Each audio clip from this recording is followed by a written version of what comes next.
Hello, and welcome to Hedgehog Storytime, where I read my weird original fiction. The following is part of the Vadanya project, linked to the playlist in the description below. Yes, you have to read them all. No, that is not a request. So, yeah, the stories had quite a long setup.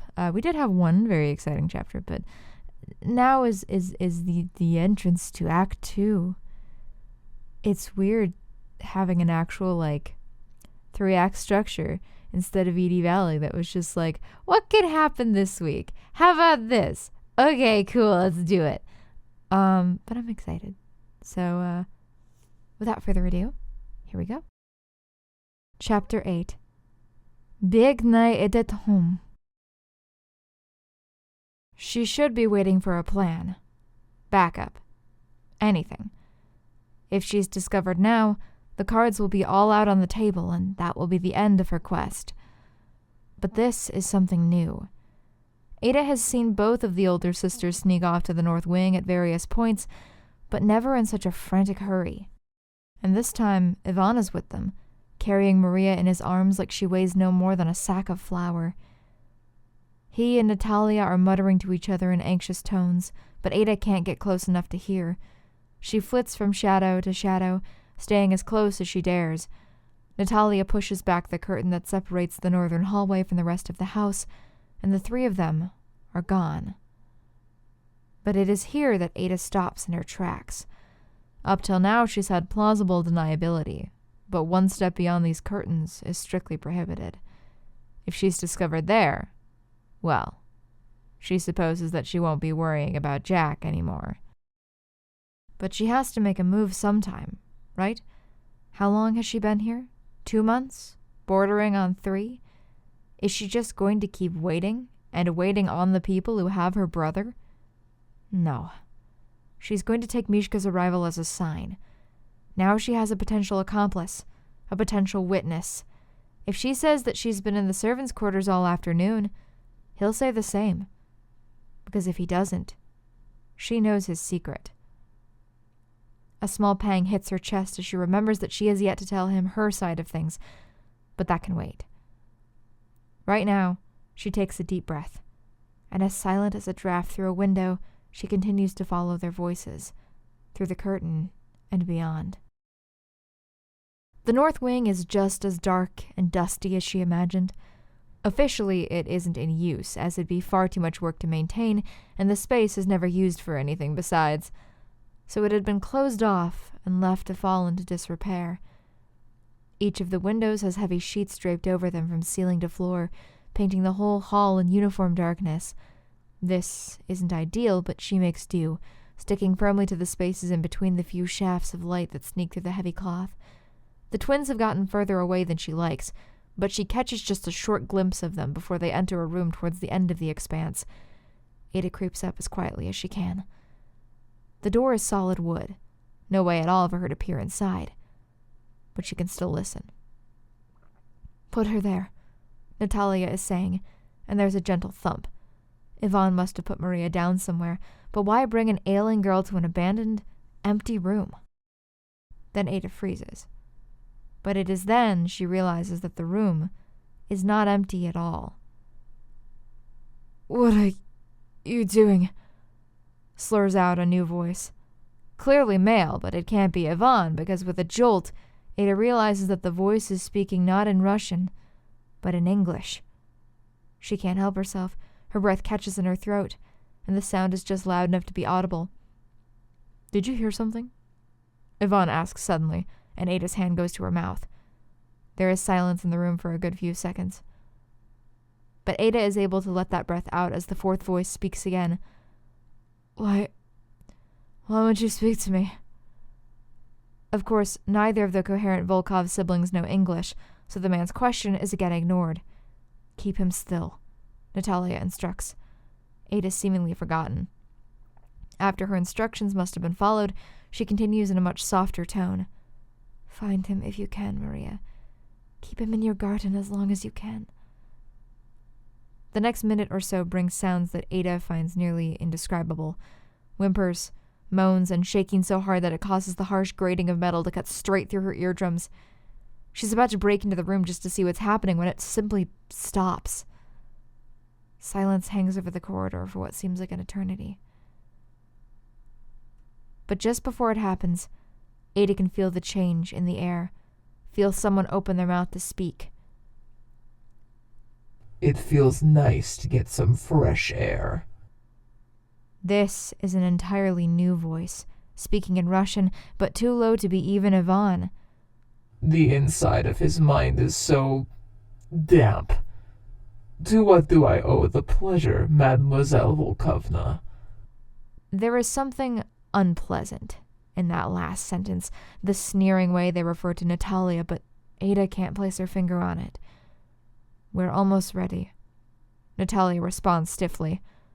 I thought you'd be interested in knowing that you won't have to deal with damp brains for much longer.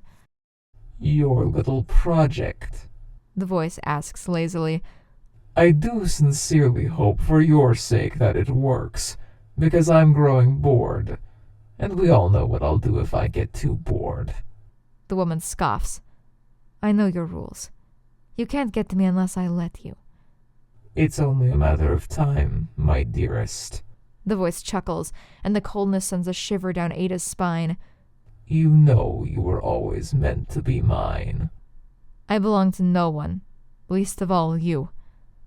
There is vitriol in her words, but her voice shakes nonetheless. That's not what your father thought when he gave you to me on that cold winter night. There's a commotion, a sudden shifting of weight, and the voice laughs again. I see. Sticking your guard dog on me, You say another word like that to her and I'll shoot a bullet right between these eyes. Ivan chimes in suddenly. But the voice seems unconcerned. More like a lapdog for all he's worth. He knows that will only hurt this poor boy, not me. Now, is that really all you came here to say? I have just one more question. Natalia's voice is quiet now. When you are done with it, what will happen to our friend's body? There is silence for a moment. I don't understand the question. What do you mean, what will happen? You don't have to play his mind games, Tasha, Ivan says. He's just trying to toy with you. But Natalia ignores him. I mean, she hesitates. From what you've said, this situation is not ideal for him. Ada frowns. They seem to be referring to yet another person. But who could that person be, and what are they doing to him? Is it that man who was speaking English earlier? The cold voice laughs.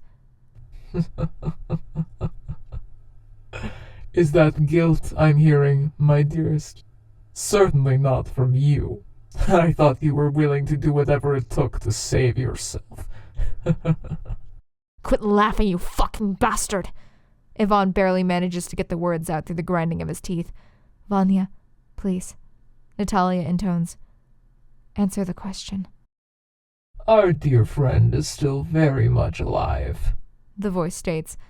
When I'm done with him, he shouldn't be too far gone. If, that is, you hurry. Whether he'll still be sane is another matter altogether, however. With every word, Ada's eyes get wider and wider. Even if this has nothing to do with Jack, they are downright torturing someone, or something equally as horrible from the sounds of it. Though she tries to remain calm, she can't help but whisper, What in the bloody fuck? There is someone there. Ivan growls, and Ada panics. She shrinks back into the hallway's long shadows and holds her breath. A second later, the door opens, and Ivan peeks his head outside. Ada can't help but tremble a little even as she's craning her neck to try to see into the room behind him. He shouldn't be able to see her. She knows this, yet she's still terrified of the possibility that he somehow might. His head tilts this way and that, eyes narrowed, but after a moment, he frowns and steps back into the room, closing the door firmly behind him. As soon as it's shut, Ada starts running back down the hall, legs getting tangled in her long skirt. She won't get anything more out of the conversation, if she got much at all in the first place, and she has no intention of sticking around for when Yvonne opens that door again. One thing is burning crystal clear in her mind, a single thought eclipsing all others. English. That other voice. It spoke English. And though it was garbled and there was no way to be certain of its identity, there was only one person she knows who was ever at this manor that speaks the language. She strides forward with certainty now. This is what she has to do next. She has to get into that room. Maria is somewhere very far away from the pain in her head and the aching of her stomach. Somewhere the world can't touch her. She sits in the middle of nothing, just her and the glow of a light she can't see, soft and yellow on her face. Maybe it emanates from her very being. For a minute, she just appreciates slipping into that world, away from the cold and the sadness. But of course, as always, Maria is slowly made aware of the fact that she is not truly alone. All around her are spots that seem deeper than the rest of the darkness somehow, like the very air is a piece of cloth that someone is pinching together. She tries her very hardest not to touch them, however close they come. She will not make that mistake again. Even with her caution, some sounds still leak from their contents. From the one on her right, she can make out the short rasps of gunfire, and from the one on her left, she hears a harsh wind and muffled sobbing. But Maria doesn't have to be here. This is her own mind, she thinks, and she can go wherever she wants. She squeezes her eyes shut tightly and imagines the field of sunflowers that bloom outside the manor every brief summer. It's quiet there, and breezy, and seems so very far away from the cold, compressed manor. When she opens her eyes, the great green stalks surround her, and she flops onto her back, allowing the dirt to coat her hair and dress. There is no one here to care if she is dirty. For a while, she simply lays in the garden, taking in the crisp air. But then she becomes aware of a rustling just ahead of her. Someone else has entered her garden. Maria stands slowly and ambles over to the shaking stalks. She pushes one aside, trying to avoid startling whoever it may be. Sitting in a heap, head staring directly up at the sky, is a man. His hair is long and tangled, his face gaunt and vacant. Maria remains quiet for a while. This is his first time seeing the sun in a long time, and perhaps there's a bit of guilt in her hesitation.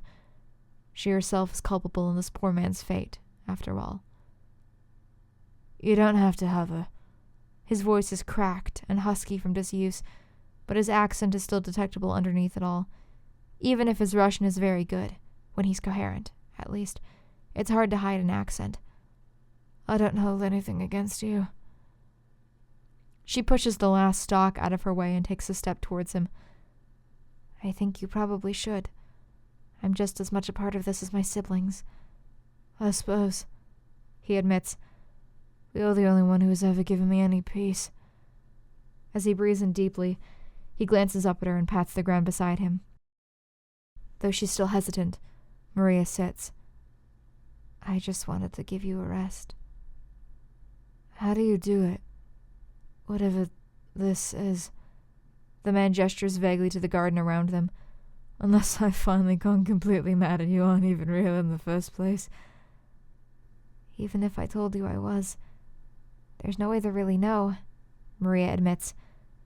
And I really don't know. I've always gotten terrible headaches, but after Father died, they started to get worse, and then little by little, this started to happen. The man nods, pondering, and the two sit in silence for a while, listening to the birds chirping as the wind sweeps through their hair. Somewhere, at the very back of her mind, she has begun to feel the pounding heartbeat in her head once more, but she tries to ignore it, just a little longer. She needs to keep him here as long as she can, for Natalia's sake. What do you think is happening out there? He breaks the silence. I don't know. Natalia never tells me that part. Maria closes her eyes briefly. Around her is the crinkle of bed sheets instead of the wind and birds. No, not yet. It's too soon. She doesn't want him to have to return to the dark and cold, even colder and darker than her own mind. It's almost over again, isn't it? The man's voice sounds very far away. I'm sorry. She cringes as her head throbs. I'm trying. I really am. It's all right, he sighs. You don't have to push yourself. But I wanted to tell you before I go. It's almost over. She struggles to get the words out. The last one is finally here, so please, hang on just a little longer. Just a little longer, Jack. But he doesn't respond. For her garden has disappeared, leaving her lost and alone once more.